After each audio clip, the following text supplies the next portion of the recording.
নমস্কার, আমি শ্রীমান্তিকা। আমি আজকে আবার নতুন রান্না নিয়ে চলে এসেছি। আজকে রান্না দেখাবো কাঁকরোলের রেসিপি। কাঁকরোল নানা রকম ভাবে রান্না করা যায়, তার মধ্যে একরকম রান্না আমি করে দেখাবো। প্রথমে কাঁকরোলগুলোকে ভালো করে ধুয়ে নেব। কাঁকরোলগুলো ধোয়া হয়ে গেছে, এখন এগুলোকে ঠিক গোল গোল করে এইভাবে কেটে নেব। আপনারা চাইলে গাগুলো চেঁচে নিতে পারেন, যেহেতু আমি ভালো করে ধুয়ে নিয়েছি তাই গাগুলো আর চাঁচলাম না। এর সঙ্গে নিয়ে নেব দুটো পেঁয়াজ কুচো, একটা বড় আলু সেদ্ধ, একটা ডিম, আর এখানে নিয়েছি শুকনো লঙ্কা আর কাঁচা লঙ্কা কুচিয়ে নিয়েছি। তো এই উপকরণ কটা নিয়ে আমি আজকে রান্না দেখাবো। আজকে রান্নার নাম দিয়েছি কাঁকরোল এগ ভর্তা। তো এখন এখানে একটা কড়া বসিয়ে দিয়েছি, কড়ার মধ্যে দিয়ে দিচ্ছি পরিমাণ মতো জল, দিয়ে দেব পরিমাণ মতো হলুদ গুঁড়ো, স্বাদ মতো নুন। হ্যাঁ, আমি যেভাবে এই রান্নাটা দেখাচ্ছি সেইভাবে যদি কাঁকরোলটা আপনারা রান্না করেন তো দেখবেন যে কাঁকরোল খায় না সেও কাঁকরোল খাবে, ভীষণ টেস্টি হয়। তো এখন একটা খুন্তি দিয়ে ভালো করে নাড়াচাড়া দিয়ে হলুদ আর নুনটা মিশিয়ে দিলাম। এরপরে কেটে রাখা কাঁকরোলগুলো সব এর মধ্যে দিয়ে দেবো।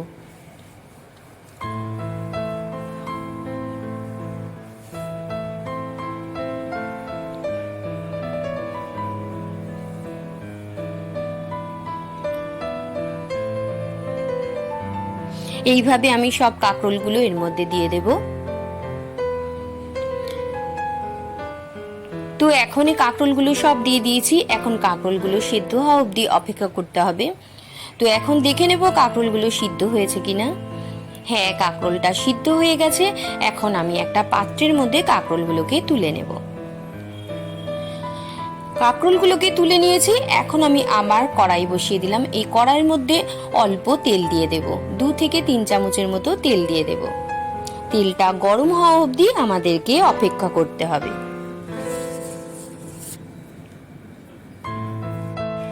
তো তেলটা গরম হয়ে গেছে, এখন আমি ওই সিদ্ধ করে রাখা কাঁকরোলগুলো এই তেলের মধ্যে ভেজে নেব। তো আপনারা আমার এই রান্নাটা দেখতে দেখতে আমার চ্যানেলটাকে সাবস্ক্রাইব, লাইক, শেয়ার করতে ভুলবেন না। আর আমার অনুরোধ, ভিডিওটা কেউ টেনে দেখবেন না, তাহলে অনেক কিছু মিস করে যাবেন।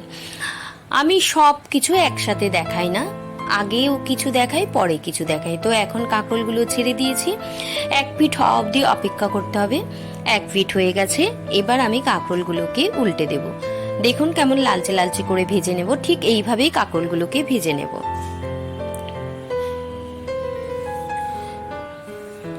যে রান্নাই আপনারা দেখুন না কেন, যার রান্নাই দেখুন না কেন, টেনে দেখবেন না, তাহলে অনেক কিছু মিস করে যাবেন। ঠিক যেরকম টেস্টি দেখাবো ঠিক সেরকম টেস্টি খাবারটা হবে না। তাই অনুরোধ রইল, টেনে ভিডিওটা দেখবেন না। তো কাঁকরোলগুলো ভাজা হয়ে গেছে, এখন আমি একটা পাত্রের মধ্যে কাঁকরোলগুলোকে তুলে নেব।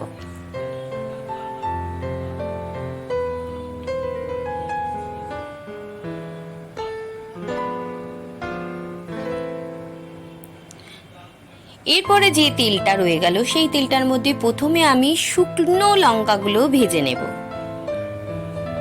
একটু মড়মড়ে করে ভাজতে হবে, তাই একটু সময় নিয়ে শুকনো লঙ্কাটাকে ভেজে নেব। শুকনো লঙ্কা ভাজলে একটা কি সুন্দর গন্ধ বেরোয় বলুন, আর ভীষণ টেস্টি। কিন্তু কি হবে, শুকনো লঙ্কা দিয়ে কিছু খেলে খুব গ্যাস অম্বল হয়, তাই জন্য শুকনো লঙ্কাটা না খাওয়াই ভালো। কিন্তু শুকনো লঙ্কা ছাড়া খাবার টেস্ট হয় না। তা শুকনো লঙ্কাটা আমার ভাজা হয়ে গেছে, এখন আমি শুকনো লঙ্কাটাকে তুলে নেব। এবার ওর মধ্যে যে তেলটা আছে সেই তেলটার মধ্যে কেটে রাখা পেঁয়াজগুলোকে দিয়ে দেব।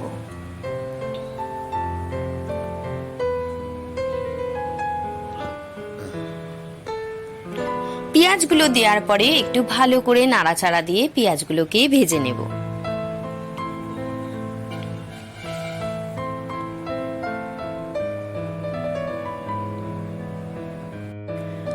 পেঁয়াজগুলোকে ভালো করে ভেজে নেব। তো পেঁয়াজ ভাজা অবধি আমাদেরকে অপেক্ষা করতে হবে। তো পেঁয়াজগুলোকে এরকমই লাল লাল করে ভেজে নেব। মোটামুটি ভাজা হয়ে এসছে, এখন আমি এর মধ্যে দিয়ে দেব স্বাদ মতন একটু হলুদ গুঁড়ো। এরকম ঝাপসা হয়ে গেল ধোঁয়ায়। এরপরে দিয়ে দেব স্বাদ মতন নুন। দেওয়ার পরে আরো খানিকক্ষণ পেঁয়াজটাকে ভেজে নেব।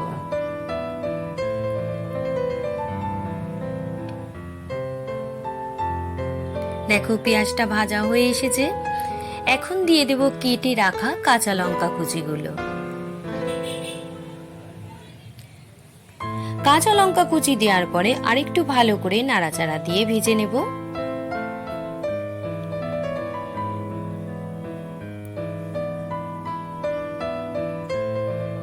পেঁয়াজগুলো ভাজা হয়ে গেছে। এখন আমি পেঁয়াজটা একটা পাত্রের মধ্যে তুলে নেব।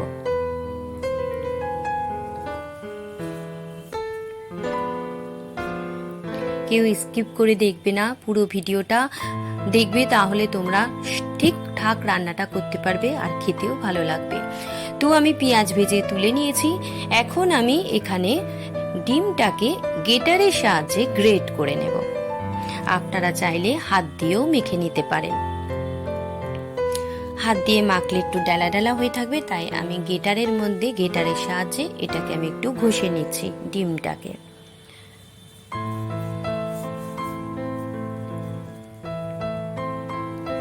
দেখো কি সুন্দর লাগছে, নিচ দিয়ে পড়ছে ডিমগুলো।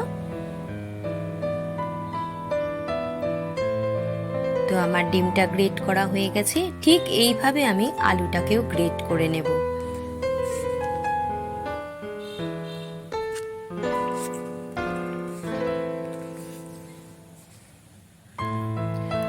আলুও হাত দিয়ে মেখে নিতে পারবে, কিন্তু হাত দিয়ে মাখলে কি হবে, একটু ডেলা ডেলা থাকবে, কিন্তু এইভাবে যদি গ্রেট করে নিই আমরা তাহলে ডেলা ডেলা থাকবে না। তো আলুটাকেও আমি এইভাবেই পুরো আলুটা গ্রেট করে নেব। আলু আর ডিম গ্রেট করা হয়ে গেছে। এখন আমি শুকনো লঙ্কাটাকে একটু নুন দিয়ে ভালো করে একদম ঝুড়ো করে নেব। কিন্তু যেহেতু আমি অনেকক্ষণ এটাকে ভেজে রেখেছি বলে একটু নরম হয়ে গেছে, তোমরা সঙ্গে সঙ্গে ভেজেই গুঁড়ো করে নিও। যাই হোক, নুন দিয়ে আমি যেভাবে হোক গুঁড়িয়ে নেব, তোমরা এটাকে সঙ্গে সঙ্গে ভেজেই গুঁড়ো করে নেবে।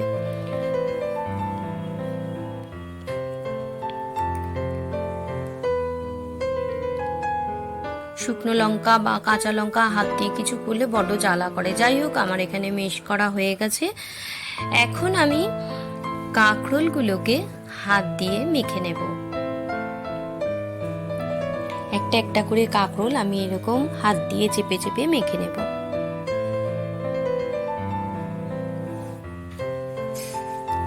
সব কাঁকরোলগুলো আমার মাখা হয়ে গেছে। এখন আমি এর সঙ্গে আলু আর ডিমটা মাখবো। আমাকে একটু আগে আমার বৌমা ক্যামেরা ধরে হেল্প করছিল। ও যে কোনো কাজে একটু ব্যস্ত হয়ে গেছে, তাই এক হাতে ভিডিও করছি, তাই একটু অসুবিধা হচ্ছে দেখাতে। তো আমি পেঁয়াজ, ডিম আর আলু একসাথে মেখে নেব।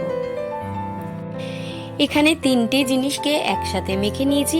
এখন প্রায় হাফ চামচের মতো কাঁচা সর্ষের তেল দিয়ে দেব।